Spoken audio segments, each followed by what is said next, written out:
Bueno, vamos a empezar. Y en esta clase vamos a ver un nuevo concepto, como este es el concepto de campo eléctrico. Recuerden que ya vimos con detalle lo que ocurre entre dos cargas, que desde luego se puede generalizar a la interacción de muchas cargas. Entonces vamos a recordar brevemente. La fuerza entre dos cargas es igual a 1 entre 4 pi epsilon 0, ¿sí? Por el producto de las cargas Q1, Q2, entre su distancia al cuadrado, y como es un vector, pues el carácter de vector se lo da el vector unitario R. Bueno, y ya las clases pasadas hemos visto cómo se obtiene, cómo hay que partir primero del valor de R. Si queremos la fuerza que va de la carga 1 a la carga 2, entonces le ponemos los subíndices R1, 2 y empezamos a sacar sus componentes. X2 menos X1 por Y más Y2 menos Y1 por J más Z2 menos Z1 por K. Entonces, esto es la base para empezar a sacar a partir de este vector. Sacamos R cuadrada, que sería la suma de los cuadrados de estos términos. Y luego para sacar el vector unitario, pues dividimos la magnitud del vector R12 entre, o sea, sacamos la magnitud de este vector y luego este vector lo dividimos entre su magnitud y entonces pues tenemos el vector unitario que andamos buscando aquí.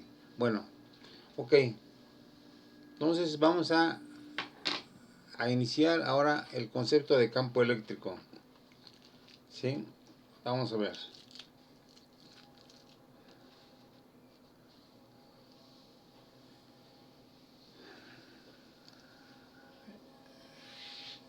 Espérenme un segundo.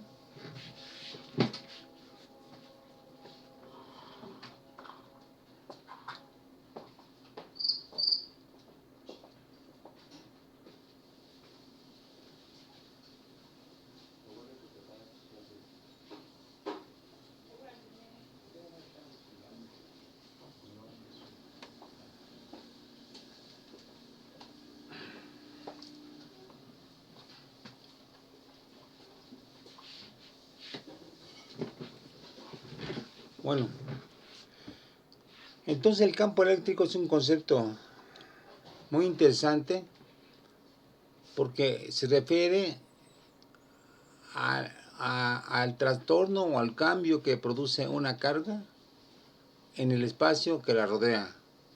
¿Sí? Por ejemplo, aquí tenemos dos objetos, dos tapitas, ¿sí? Y si queremos indagar lo que ocurre alrededor de su espacio, los acercamos, no pasa nada, los acercamos, no pasa nada. Aparentemente la presencia de esta tapita o de esta tapita azul no modifica en nada al espacio que lo rodea. ¿Sí? O sea, el espacio sigue tal cual. Bien. Pero ahora vamos a cambiar. Vamos a cambiar de objetos. Tenemos esto. ¿Sí? Lo que yo siento con las manos es que si yo lo acerco, tiende a haber una repulsión.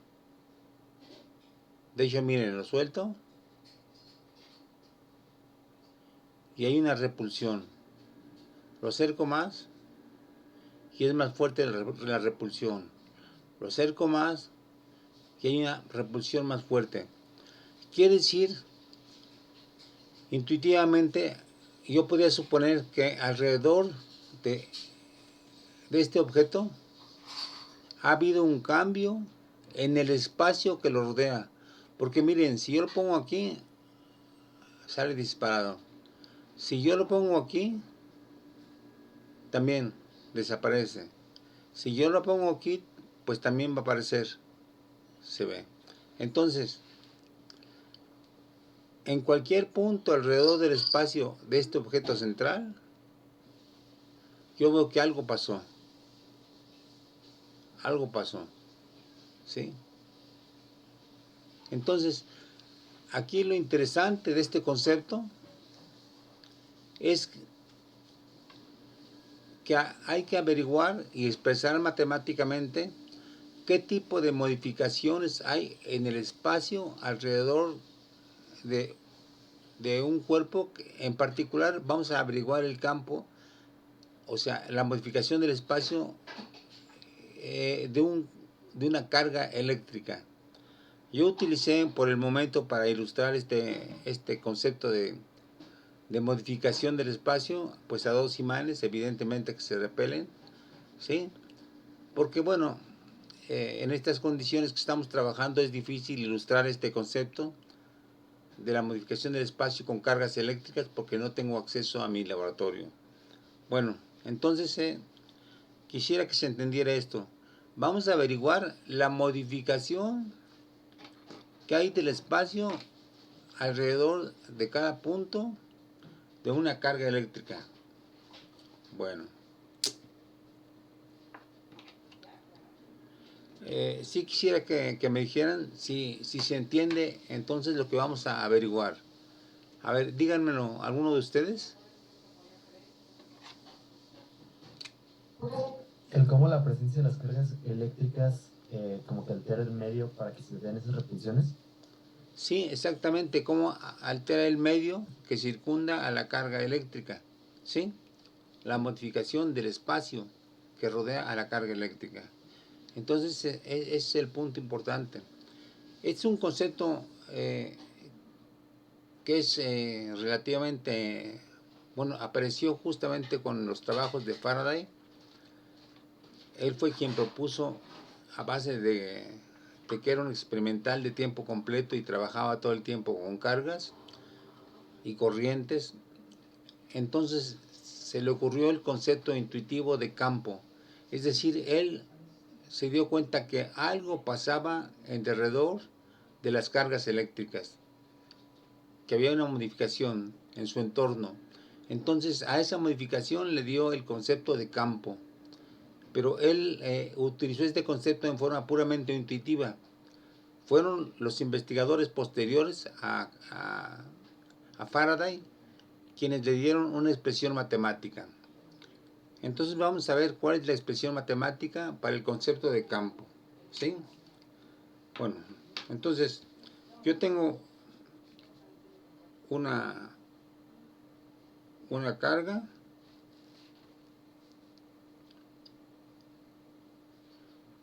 Q, y yo coloco una carga pequeña en algún punto cercano a Q, que lo voy a llamar carga de prueba, QP. ¿Sí? ¿Por qué le llamo carga de prueba? Bueno, porque si yo quiero indagar lo que ocurre alrededor de la carga Q en el espacio, pues la única forma que yo puedo hacerlo es utilizando otra carga. O sea, yo no podía utilizar para indagar lo que pasa alrededor de Q un objeto como de plástico, por ejemplo, un objeto no cargado, sino que tiene que ser a fuerza una carga Q, porque es solamente una carga Q la que responde a la presencia de esta carga mayor. ¿Sí?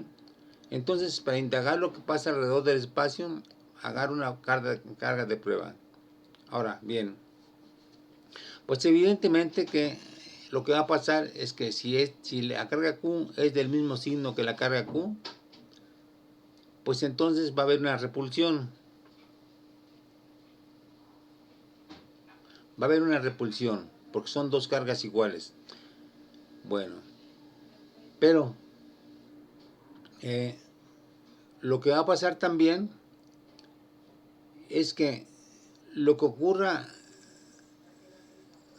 alrededor de Q, o sea, el cambio que ocurre en el espacio alrededor de Q, como esta carga Q también tiene sus propias propiedades eléctricas, pues esta carga Q también va a modificar el espacio. Entonces, si nosotros queremos investigar la modificación del espacio de esta carga, y si utilizamos una carga Q bastante grande, pues no sabemos si en este punto, por ejemplo, la modificación que ocurre es debida a esta carga o debida a esta carga. Entonces, ¿qué podríamos hacer? Ahí hay un problema experimental interesante y conceptual. Yo quiero averiguar lo que pasa en este punto, el cambio que cae en este punto debido a esta carga.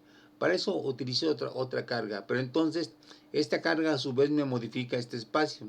Y entonces yo no sé cuál de las dos influencias es la predominante. Pues lo que se sugiere experimentalmente es que yo esta carga la haga pequeña, ¿sí? Mientras más pequeña sea, pues más fácilmente voy a averiguar lo que pasa así. Porque uno tiene la impresión intuitiva de que mientras más chica sea la carga de prueba, menos va a modificar este punto en comparación a lo que le modifica esta otra carga grande. Bueno, pues entonces hacemos la siguiente operación. Vamos a ver. Calculamos la fuerza.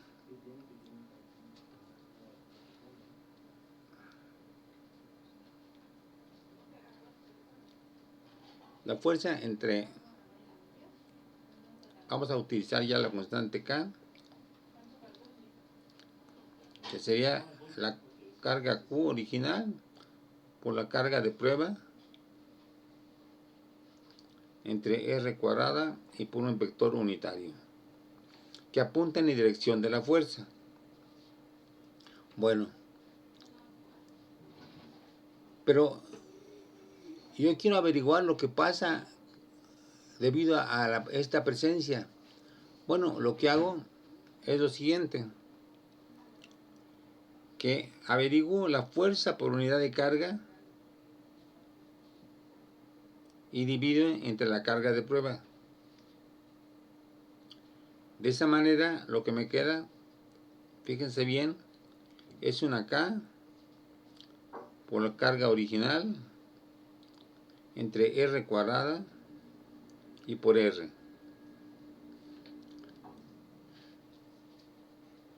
Entonces, fíjense cómo este término, una vez que yo fijo a la carga Q y una vez que yo fijo la distancia a la carga de prueba, a la carga Q, este término es constante. Y entonces, lo que yo propongo matemáticamente es que con esta operación yo puedo averiguar lo que pasa en el punto R, ¿sí? Dividiendo la fuerza entre la carga de prueba, yo averiguo lo que pasa en cada punto del espacio. Fíjense cómo este término va a ser lo mismo al margen, o sea, si yo tengo una carga aquí,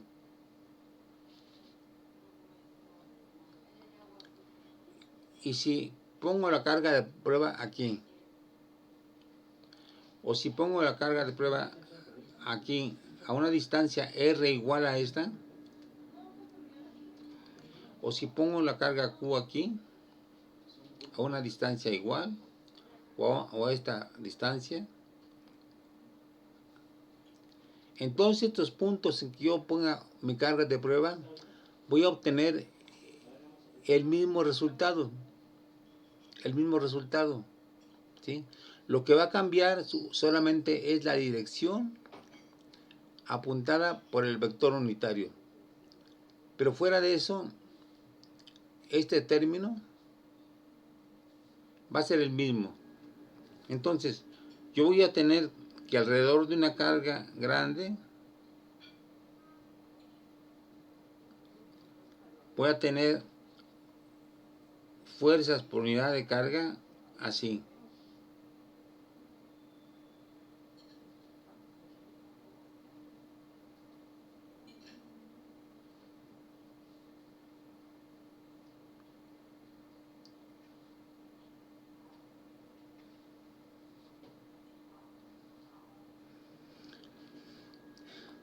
Entonces,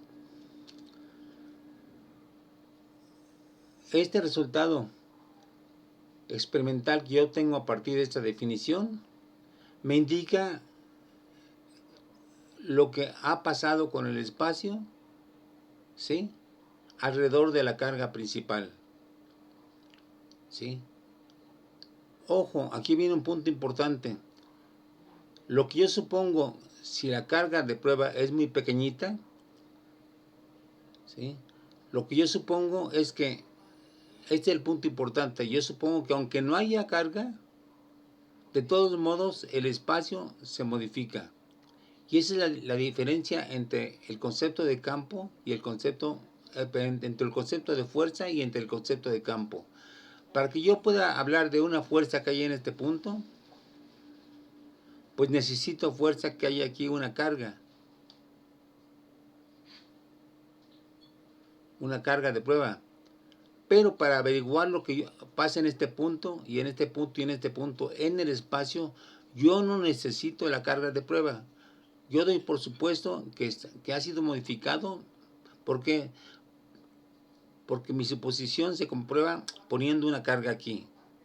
Cualquier carga que yo ponga aquí va a experimentar una fuerza. Va a ser esta fuerza la que va a experimentar. Entonces, esa es la forma, la propuesta que hay para averiguar lo que pasa en el espacio. Agarrar una carga de prueba, medir la fuerza que experimenta, dividir la fuerza entre la carga de prueba, y entonces yo supongo que eso me da la modificación del espacio. Es un concepto abstracto porque estoy hablando no de fuerzas entre cargas, sino de lo que pasa en el espacio que rodea la carga, ¿sí? Bueno, eso mismo pasa con el campo magnético, ¿sí? Un imán puede, como hemos visto, modificar el espacio, ¿sí?, pero lo modifica aunque haya o no otro imán, ¿sí? Bueno, entonces aquí tenemos que esa es la propuesta. Alrededor de una carga se modifica el espacio de esta manera, ¿sí? Y estos vectores que determinan lo que pasa en cada punto es a los que yo llamo campo eléctrico, ¿sí? Conclusión: alrededor de una carga se crea un campo que apunta en dirección a la que apuntaría una fuerza o una carga si la pusiéramos en ese lugar, ¿sí? Bueno, entonces este es el concepto de campo, ¿sí? Aquí ya lo tenemos totalmente definido, ¿sí?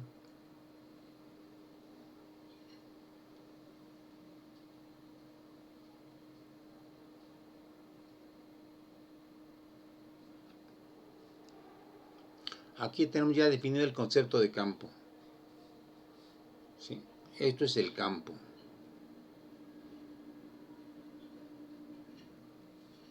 ¿Sí? Bueno, ahora, ¿cómo definiríamos la fuerza en función del campo? Bueno, pues muy sencillo. Aquí a la fuerza la tenemos dividida, expresada en este lado, ¿sí? Y para encontrar el campo simplemente dividimos entre la carga de prueba. Bueno, ahora hacemos la operación inversa y para encontrar la fuerza multiplicamos el campo por la carga. Entonces, con este nuevo concepto de campo, tenemos que la fuerza en un punto R es igual al campo por la carga,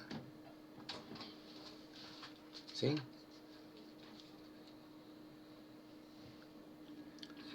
Entonces nosotros podemos obtener la carga, la fuerza, bien utilizando la fórmula original, o bien midiendo primero el campo y luego multiplicándolo por cualquier tipo de carga.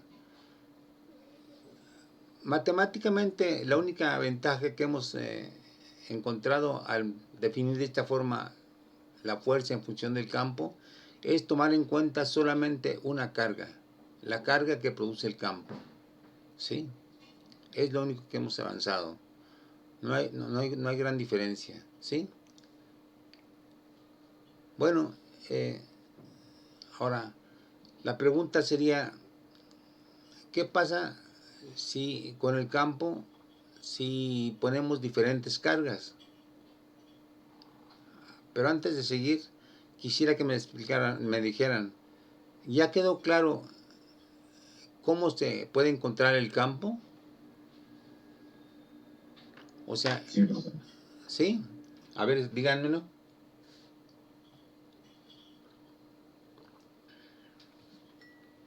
En palabras, ¿cómo se encuentra el campo? A ver, aquí lo tenemos. Solo conociendo la carga, ¿no? La partícula que crea el campo. Sí, solamente agarramos la carga de la cual queremos averiguar el campo y hacemos todas las operaciones que usualmente hacíamos con la fuerza, ¿no? Excepto que no aparece otra carga aquí. Es solamente el campo de Q. Ajá. Bueno, entonces esto pues nos da lugar a muchas preguntas interesantes. Por ejemplo, vamos a hablar de diferentes distribuciones de carga, ¿sí? Por ejemplo, si tenemos una sola carga, pues el campo, como lo dibujé antes, pues va a tener esta configuración.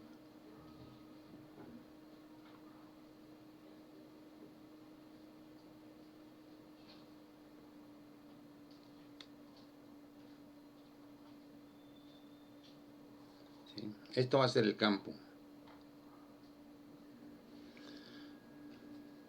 Esto es para una carga positiva. Bueno, pero si fuera una carga negativa, y si utilizáramos como carga de prueba una carga negativa, esta es positiva.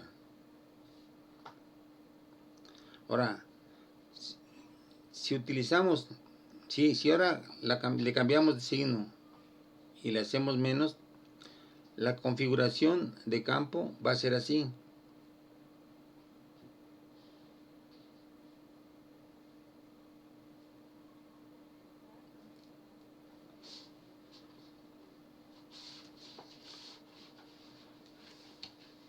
¿Ven ustedes?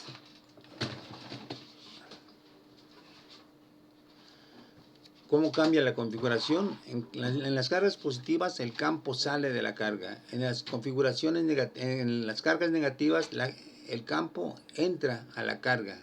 ¿Por qué? Porque si pusiéramos una carga de prueba positiva, esta carga de prueba positiva sería atraída por esta carga negativa. Quiere decir que la fuerza va de la carga positiva a la carga negativa, ¿sí? Bueno, entonces a este fenómeno se le da un nombre técnico muy especial. Aquí decimos que hay una convergencia de las líneas de campo, digo una divergencia de las líneas de campo. Divergencia porque salen de la carga, ¿sí? Y aquí decimos que hay una convergencia de las líneas de campo porque se meten. En otros términos, cuando tenemos una carga positiva, decimos que esa carga positiva es fuente de campo, como una fuente así. Realmente de una fuente sale el agua. Bueno, en este caso, esta carga positiva es fuente de campo porque las líneas salen. Y en este caso, en que las líneas de campo entran, decimos que hay un sumidero, ¿sí? Un sumidero de líneas de campo, ¿sí? Aquí es una divergencia negativa, perdón, hay una divergencia y aquí hay una convergencia. Bueno, pero podemos hablar de otro tipo de configuraciones que iremos analizando con mucho detalle en las siguientes clases. Por de pronto vamos a visualizar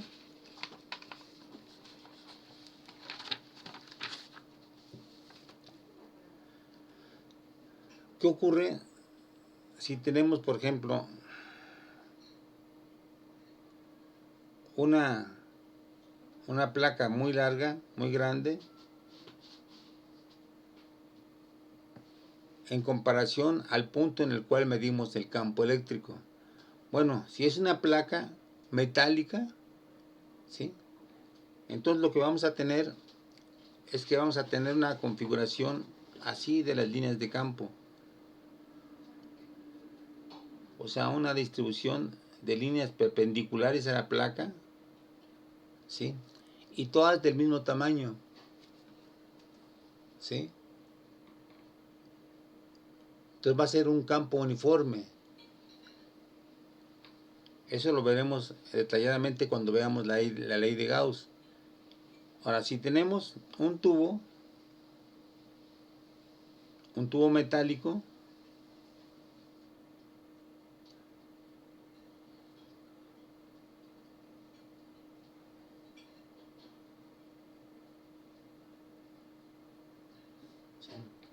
cargado positivamente,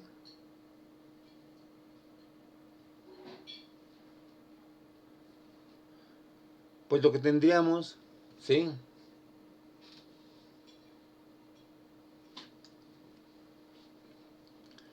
es líneas de campo que serían perpendiculares a la superficie del tubo.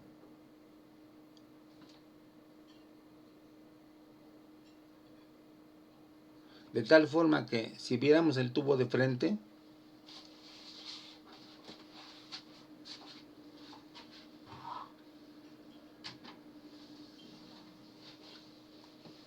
las líneas de campo se verían así.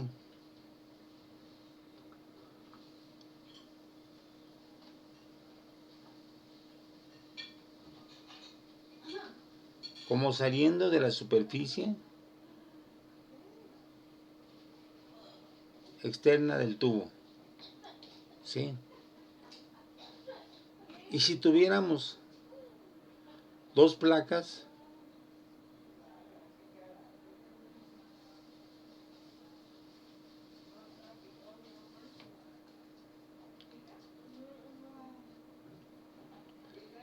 metálicas cercanas, lo que tendríamos es que si fueran conductoras, es decir, si fueran metálicas, por ejemplo, veríamos que de la carga positiva a la carga negativa se crearían líneas de campo así, como un sándwich de líneas de campo, ¿sí?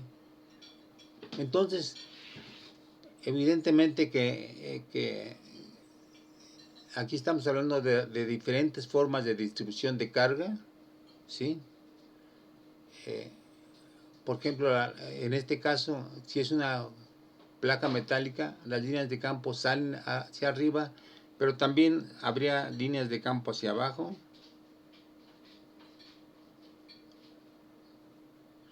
Mientras que en este caso, que son dos placas, una positiva y una negativa, las líneas de campo quedan encerradas entre las dos placas, como un sándwich, ¿sí? Y entonces es muy interesante este efecto, porque si asociamos una energía a las líneas de campo eléctrico, como lo vamos a hacer, diríamos que con un par de placas lo que podemos hacer es encerrar en un volumen determinado las líneas de campo eléctrico. Y si a las líneas de campo eléctrico les asociamos una determinada energía, diríamos que estamos encajonando a la energía del campo eléctrico en un volumen finito, en un volumen determinado, ¿sí?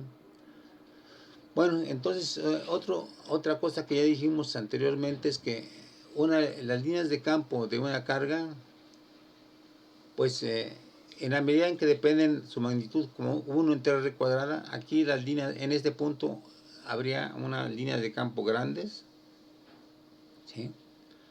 En este punto la línea será más chica y se va haciendo más pequeña a medida que nos alejamos, ¿sí? Pero de todos modos, aunque nos alejemos, a una gran distancia, solamente se haría cero en el infinito. Es decir,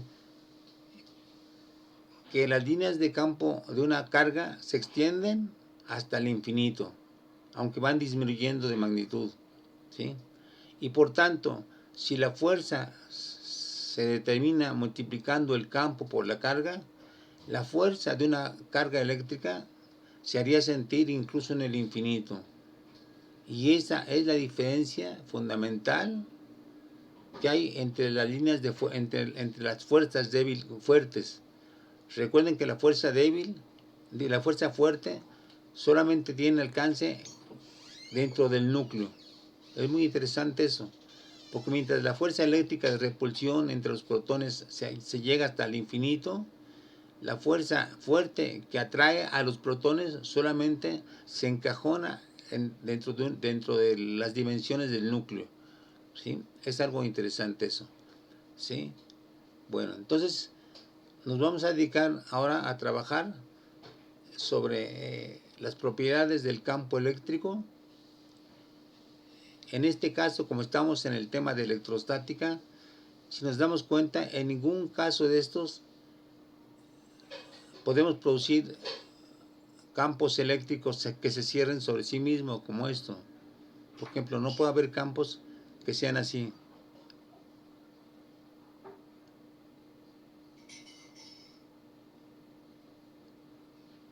que se encierren, ¿sí? Siempre o se alejan o se alejan, pero nunca se encierran dentro de sí mismo, ¿sí? Forman líneas rectas o curvas o lo que sea, pero nunca forman líneas cerradas, ¿sí? Y solamente veremos posteriormente que esto ocurre, solamente se pueden formar líneas cerradas, lo cual es muy interesante también cuando trabajamos con corrientes. Entonces el paso fundamental de la electrostática, en las cuales suponemos que las cargas están quietas, al paso de corriente, en el cual suponemos que las cargas están en movimiento, es que las cargas en movimiento sí pueden crear campos que se cierren sobre sí mismos, ¿sí? Y no solamente eso, sino que la corriente también puede crear campos magnéticos. Si se dan cuenta aquí, estamos restringiéndonos solamente a los efectos de campo eléctrico, pero nunca está apareciendo aquí ningún efecto de campo magnético. Cosa diferente va a ocurrir cuando veamos los efectos de corriente. Y bueno, ese hecho de haber ligado las corrientes eléctricas con la generación de campos magnéticos se la debemos pues a la pila de Volta, ¿sí? Que nos permitió crear corrientes y averiguar a través de diferentes investigadores que el campo magnético siempre está asociado a corrientes y que donde no hay corrientes no hay campo magnético, y que si hay campo magnético es porque en algún lugar hay una corriente, ¿sí? Bueno, como ya está a punto de terminar el tiempo, nos vemos dentro de 10 minutos para proseguir con el análisis de las líneas de campo. ¿Para qué va, profe? Sí. Record.